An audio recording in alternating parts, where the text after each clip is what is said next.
Hello students, हाय सभी को राधे राधे। आज हम बीसी क्लासेस में देखेंगे टेंस। इंग्लिश पढ़ रहे हैं और इंग्लिश में क्या देखेंगे? टेंसेस देखेंगे। कौन से टेंस देखना है आज? आज देखना है हमें form of positive, form of interrogative, form of negative. Present indefinite tense का, किस टेंस का? Present indefinite tense. Present indefinite tense में सबसे पहले बच्चों को जो दिक्कत आती है वो आती है नेगेटिव और इंट्रोगेटिव में। तो हम सबसे पहले प्रेजेंट इंडेफिनाइट की फॉर्म ऑफ नेगेटिव और फॉर्म ऑफ इंट्रोगेटिव पर ध्यान देंगे। हमें ध्यान देना है कि अगर इंडेफिनाइट टेंस प्रेजेंट लिखा है तो प्रेजेंट टेंस में वाक्य के अंत में सेंटेंस के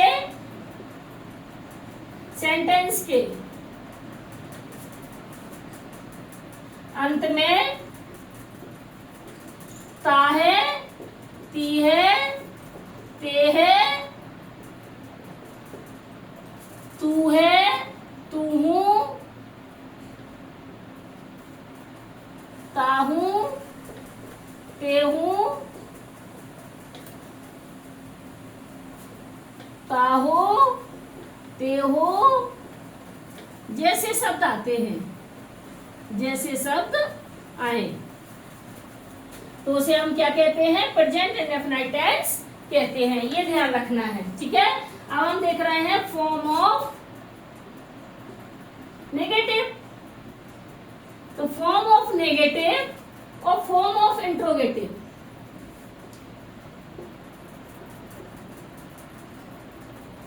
इन दोनों में एक चीज का विशेष अंतर होता है जो हमें ध्यान रखना होता है। सबसे पहले तो हमें यह ध्यान रखना है कि फॉर्म ऑफ नेगेटिव और फॉर्म ऑफ इंट्रोगेटिव में हेल्पिंग वर्ब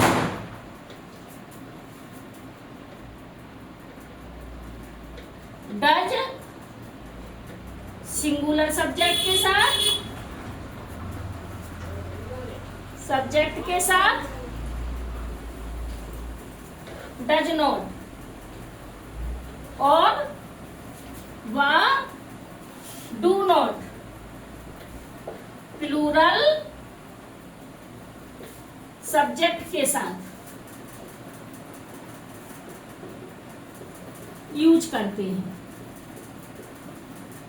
ऐसे ही इसमें है इंट्रोगेटिव में क्या लिखेंगे? Helping verb does, helping verb does,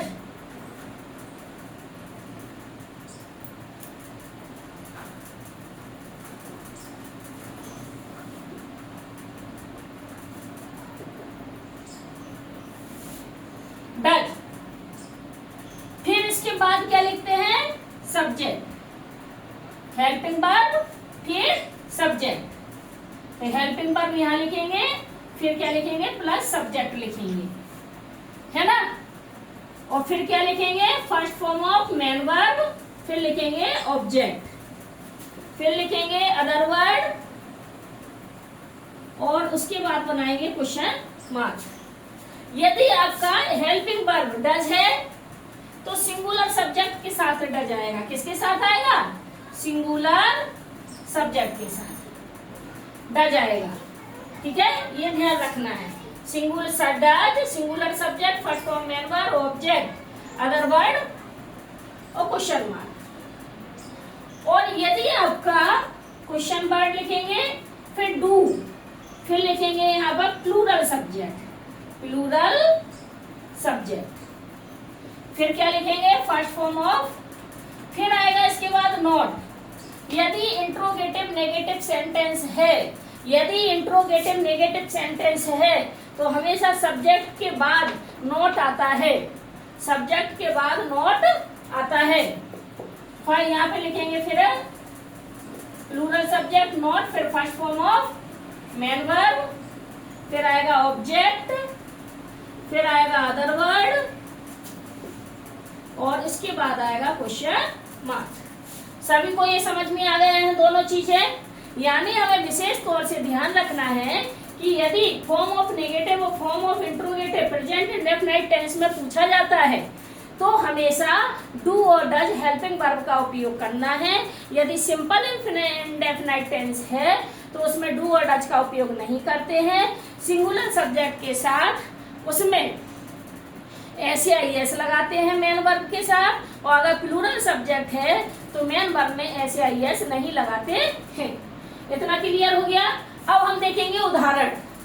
तो उदाहरण में हमें क्या देखना है, यहाँ पर फॉर्म ऑफ नेगेटिव देखेंगे, राम स्कूल नहीं जाता है। अब देखो ये नोट है और ये जाता है, पहचान आ गई समझ में। यदि नोट लिखा है, नहीं लिखा है और जाता है तो फॉर्म ऑफ नेगेटिव है, प्रेजेंट इंडेफिनाइट टेंस है। तत्काल आपको इसके नीचे फॉर्म लिख देना है।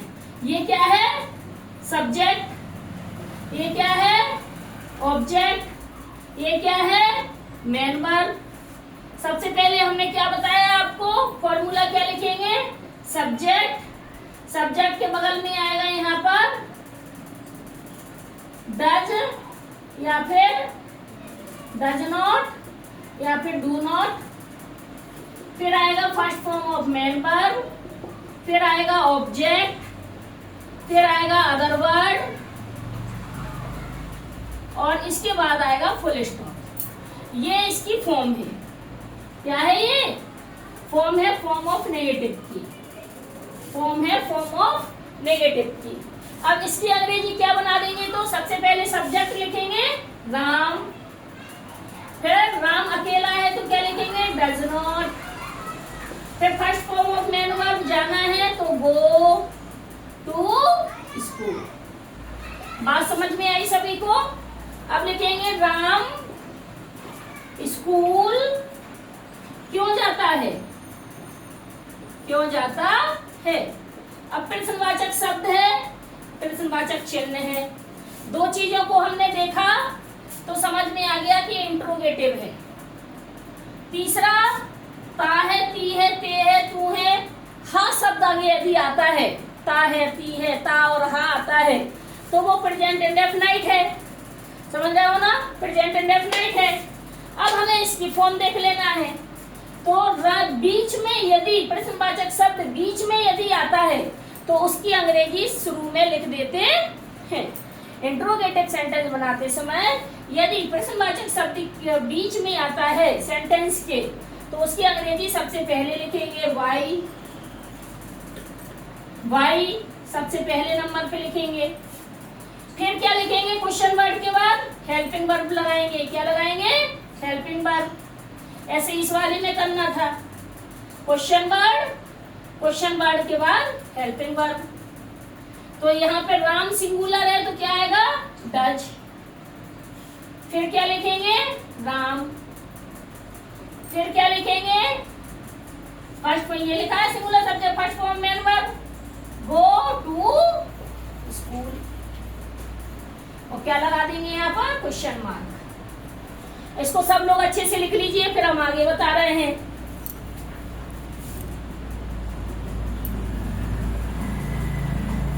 लिख लिया है। अब देखिए आगे। आज हम केवल आपको इंट्रोगेटिव और नेगेटिव ही समझाएंगे ताकि आप लोगों को अच्छे से क्लियर हो जाए। अब कुछ और उदाहरण देखेंगे।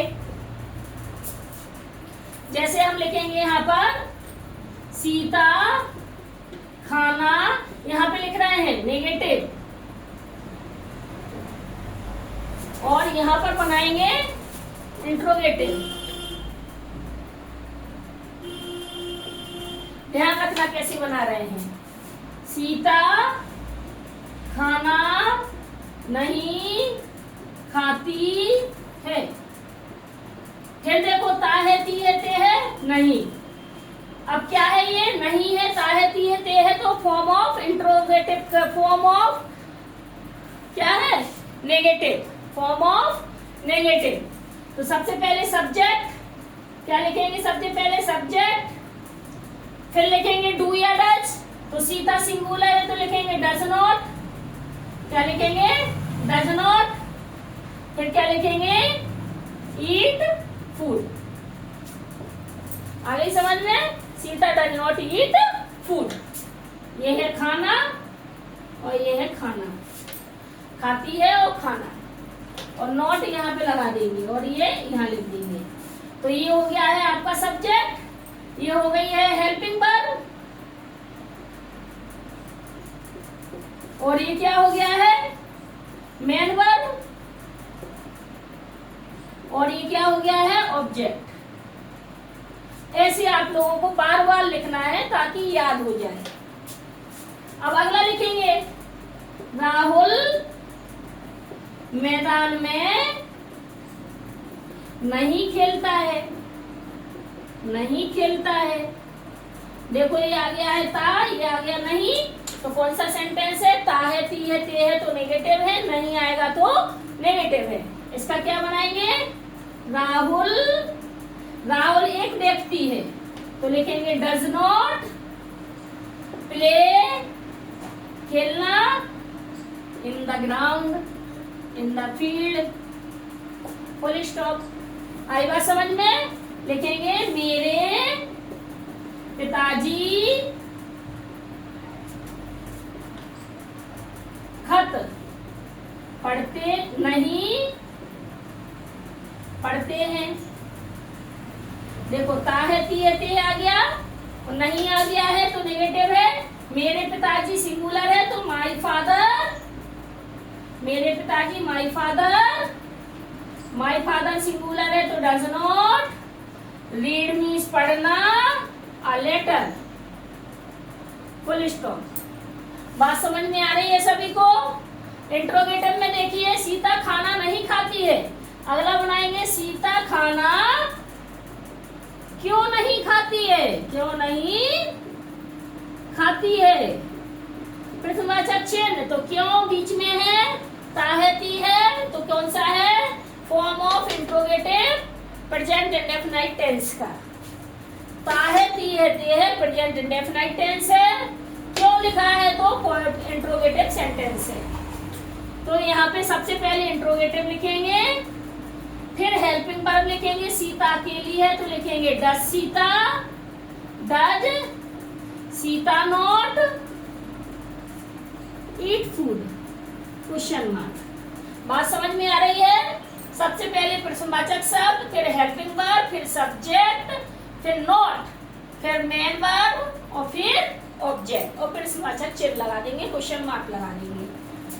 राहुल मैदान में नहीं खेलता है, इसकी फॉर्म क्या लिखेंगे? क्वेश्चन वर्ड प्लस डज या do plus subject plus not plus first form of main verb plus object plus other word plus question mark. ये इसकी फॉर्म है। फॉर्म को हमेशा बेटा ब्रैकेट में लिख लिया करिए ताकि आपको ध्यान रहे और रिवीजन करने में आ जाए, ठीक है ना? इसको हमेशा इस तरह से ब्रैकेट में लिख लिया करिए। अगला देखिए, राहुल मैदान में नहीं खेलता है तो लिखेंगे क्या राहुल मैदान में खेलता है? प्रश्नवाचक चिन्ह, खेलता है, ता है, ती है, ते है, प्रेजेंट इंडेफिनाइट टेंस। क्या लिखा है? इंट्रोगेटिव, प्रश्नवाचक चिन्ह इंट्रोगेटिव।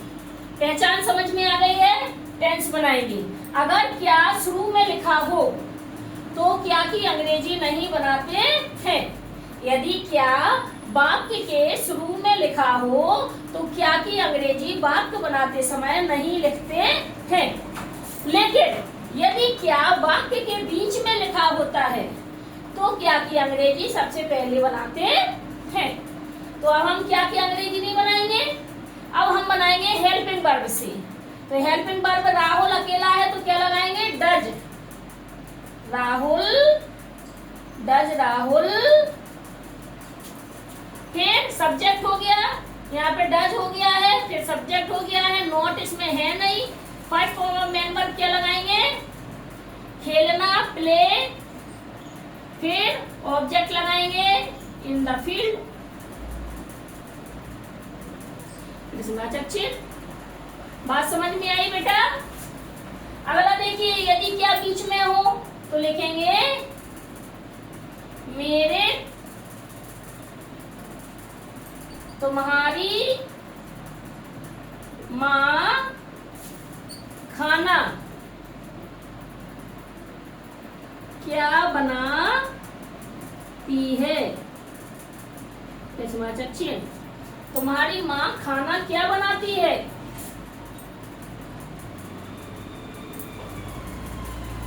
क्या बीच में आ गया है तो क्या की अंग्रेजी शुरू में लिखेंगे व्हाट। तुम्हारी माँ सिंगुलर है तो लिखेंगे डज।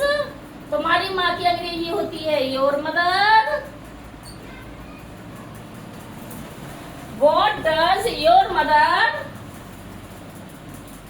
बनाती है मेक फूड, क्वेश्चन मार्क।